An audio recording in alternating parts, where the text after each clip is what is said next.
धाकड़ खबर, बेखौफसुमा बेबाक अंदाज। धाकड़ खबर के न्यूज़ रूम से मैं आपके साथ हूं अकरम रईस खान। पिछले 2-2.5 महीने से प्रदर्शन कर रहे किसान पंजाब से, हरियाणा से उठकर अब दिल्ली की सीमा पर आ चुके हैं। दिल्ली में एंट्री चाहते हैं, जंतर मंतर पर पहुंचना चाहते हैं, रामलीला मैदान में बैठकर धरना प्रदर्शन करना चाहते हैं, लेकिन उनको धरना प्रदर्शन करने की इजाजत नहीं दी जा रही है। मीडिया जब से किसान सीमा पर पहुंचा है दिल्ली की, किस तरीके से अपना नंगा नाच दिखा रहा है, उसी का दूसरा एपिसोड आज धाकड़ खबर आपके सामने रखने जा रहा है। कल मैंने दिखाया था कि किस तरीके से किसानों के आंदोलन को आतंकवादियों का आंदोलन बताने की कोशिश की जा रही है, और ये चरित्र कोई पहली बार नहीं उभर रहा है। तो खबर ये बनती है, भैया अगले दिन क्या दिखा है ये भी तो बताओ धाकड़ खबर। तो धाकड़ खबर वही आपके सामने रखने जा रहा है कि किस तरीके से भोंपू मीडिया के दलाल, चाटुकार, दंगाई पत्रकार किसानों के इस पूरे प्रदर्शन को कुचलने की कोशिश कर रहे हैं। हालांकि किसानों का प्रदर्शन रंग लाने लगा है। 6 साल के इतिहास में पहली बार देखने को मिला कि अमित शाह ने एएनआई वाले को बुलाया, न्यूज एजेंसी वाले को, उसके कैमरे पे अपनी बाइट दी, कहा किसानों से कि भैया बुराड़ी का निरंकारी जो मैदान है, जहां दिल्ली पुलिस ने कहा कि प्रदर्शन कर लो, वहां पे आ जाओ, हम 3 तारीख से पहले भी बातचीत कर सकते हैं। यानी कि सरकार जबरदस्त दबाव में है, लेकिन मीडिया पूरे मामले को गायब कर दे रहा। जी हाँ, कोई सुशांत सिंह राजपूत का मामला थोड़ी है कि 3-3 महीने तक रोजाना दिखाएंगे, सुबह से शाम तक पूरे टाइम दिखाएंगे, किसानों के अलग अलग रूप दिखाएंगे, कौन किसान कहां से आया, किस किसान के सामने क्या दिक्कत है, किस किसान की तबीयत खराब है। इस खुले मौसम में सड़क पे सो रहे हैं किसान, दर्द को जरा दिल से महसूस करिएगा। आपको इन दलाल, चाटुकार, दंगाई पत्रकार से नफरत खड़ी हो जाएगी और आपको शर्म आएगी अपने ऊपर कि आप इन चैनलों को नंबर 1, नंबर 2 बनाए हुए हैं। सबसे पहले नंबर 1 चैनल की बात कर लेते हैं, आज तक नाम है उसका। दंगल में ये एंकर देख लीजिए, हैदराबाद चुनाव पे बात कर रहा है, क्योंकि हैदराबाद में असदुद्दीन ओवैसी है और वहां जाकर गरज रहे आदित्यनाथ योगी है, अमित शाह भी वहां जाने वाले हैं। तो भैया वहां आसानी से हिंदू मुस्लिम हो सकता है, इसलिए दिखा रहा है, और हिंदू मुस्लिम दिखा के किसानों का जो मूवमेंट दिल्ली में चल रहा है उसको दबा सकता है। सुन लीजिए इसकी जबानी। तो क्या दंगल का और दंगल की बिसात आज बिछी है ओवैसी के गढ़ हैदराबाद में, जहां वैसे तो स्थानीय निकाय के चुनाव होने हैं, लेकिन बीजेपी ने पूरी ताकत ऐसे झोंकी है जैसे कि पूरे राज्य का फैसला होना हो या फिर लोकसभा का चुनाव होने वाला हो। योगी आदित्यनाथ उत्तर प्रदेश के मुख्यमंत्री आज हैदराबाद के स्थानीय निकाय चुनाव के लिए बीजेपी का चुनाव प्रचार करने हैदराबाद पहुंच चुके हैं, और योगी का रोड शो इस वक्त हैदराबाद में चल रहा है। इनका दूसरा प्रोग्राम है हल्ला बोल, जिनको इनकी स्टार एंकर करती हैं। कल वो मौजूद नहीं थी, तो यहां 2 वैकल्पिक एंकर हैं इनके पास। एक चित्रा त्रिपाठी है, कोई मौजूद नहीं है तो चित्रा त्रिपाठी को बैठा दो। दूसरे एंकर हैं सईद अंसारी, कोई मौजूद नहीं है तो सईद अंसारी को बैठा दो। सैटरडे संडे इनकी ड्यूटी लगा देते हैं, ये लोग अपना वीकेंड पे चले जाते हैं। तो हल्ला बोल में किस मुद्दे पे बात की जा रही है? टीएमसी यानी कि ममता बनर्जी की पार्टी के नेता ममता बनर्जी की पार्टी को छोड़ छोड़ के भाग रहे हैं, भाजपा में शामिल हो रहे हैं, वो दिखाया जा रहा है। एंकर की जबानी सुन लीजिए।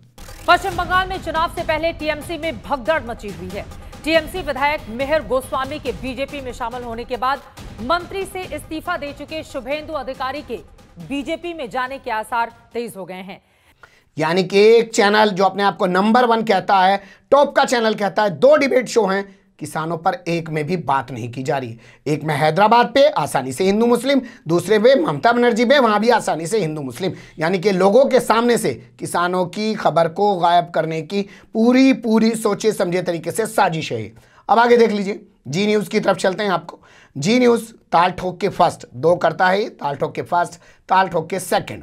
तो ताल ठोक के फर्स्ट में मोदी द्वारा जो है, प्रधानमंत्री नरेंद्र मोदी द्वारा जहां जहां पे कोरोना की दवाइयां बन रही है, कल 3 जगह वहां पे विजिट किया गया, उसको लेकर वो अपना ये प्राइम टाइम शो कर रहा है। सुन लीजिए एंकर की जबानी। आज आप जानते हैं प्रधानमंत्री नरेंद्र मोदी देश के 3 बड़े वैक्सीन लैब का दौरा कर रहे हैं, वैज्ञानिकों से मिल रहे हैं, अपडेट्स ले रहे हैं कि वैक्सीन कब तक तैयार हो सकती है। लेकिन कांग्रेस को यह पसंद नहीं आया। कांग्रेस के कुछ नेता प्रधानमंत्री की यात्रा का विरोध कर रहे हैं, तो कुछ ये कह रहे हैं कि नेहरू काल में बने लैब्स में ही वैक्सीन तैयार हो रही है। यहां सवाल अब ये खड़ा होता है कि आज तक को क्यों मोदी जी का दौरा पसंद नहीं आया, उसने अपने प्राइम टाइम शो में इस दौरे पर क्यों बात नहीं की। जी न्यूज़ ने उसको दिखा दिया कि तुम्हारे से ज्यादा बड़े भक्त हम हैं, तुम सिर्फ हिंदू मुस्लिम कर सकते हो, हम यहाँ कोरोना पे बात कर सकते हैं क्योंकि प्रधानमंत्री का दौरा हुआ है, ये भी पूछना चाहिए। हालांकि इनको इतने लोग देखते नहीं होंगे, वो नंबर 1 पे हैं, उनको ज़्यादा देखते होंगे तो इसलिए वहाँ पे एजेंडा ज़्यादा सेट किया जाता है। वो एजेंडा सेट करने में कोई भी पीछे नहीं है। ताल ठोके सेकंड की बात कर लेते हैं। वहाँ पे बात की जा रही है साहब, कश्मीर में बैलेट से हार गया है बुलेट। बता दें आपको, कश्मीर में कल डीडीसी का पहला चरण का यानी कि पहले फेज का मतदान हुआ। कड़कड़ाती ठंड के बीच लोगों ने 52% मतदान किया है। एंकर की ज़बानी सुनना चाहते हैं, सुन लीजिए। कश्मीर में पहली बार जिला विकास परिषद के चुनाव हो रहे हैं और इन चुनावों में वोटरों की जो लंबी लंबी कतारें हैं वो बता रही हैं कि कैसे बैलेट बुलेट पर भारी पड़ रहा है। अभी तो आपको बताएं यहाँ पर कि किस तरीके से पहले चरण का ही चुनाव हुआ। सुन लिया आपने एंकर की ज़बानी, आपको क्लियर हो गया होगा। 2 चैनलों का मैंने हाल आपके सामने रखा, 2 प्राइम टाइम शो करते हैं, किसी में भी किसान पे बात नहीं की गई। दूसरे ही दिन किसानों को चैनल से पूरी तरह गायब कर दिया गया। ये साजिश है, इसे आपको समझना होगा। इसके अलावा एबीपी न्यूज़ की बात करें तो वहाँ प्राइम टाइम शो कल हुआ नहीं। उसके अलावा बात करें हम न्यूज़ 18 इंडिया की, जहाँ पे वो कूद के आता है, बात करता है हाथ फेंक के आर पार प्रोग्राम में, वो भी कल अपना नौटंकी दिखाने नहीं आया। हो सकता है वीकेंड बना रहा हो। तो जहां हुआ वहां का हाल मैंने आपके सामने रखने की कोशिश की। पर सोचिएगा कि सुशांत सिंह राजपूत इतना ज़रूरी था कि उसको 3 महीने दिखा रहे थे, और किसान जो है कड़कड़ाती ठंड में ज़मीन पर पड़ा हुआ है। मोबाइल चार्ज करने के लिए कोई व्यवस्था है उनके पास, रहने के लिए आशियाना है उनके पास, खाने की व्यवस्था है उनके पास। उनके दर्द को दिखाने के बजाय उस खबर को गायब कर रहा है आपका मीडिया।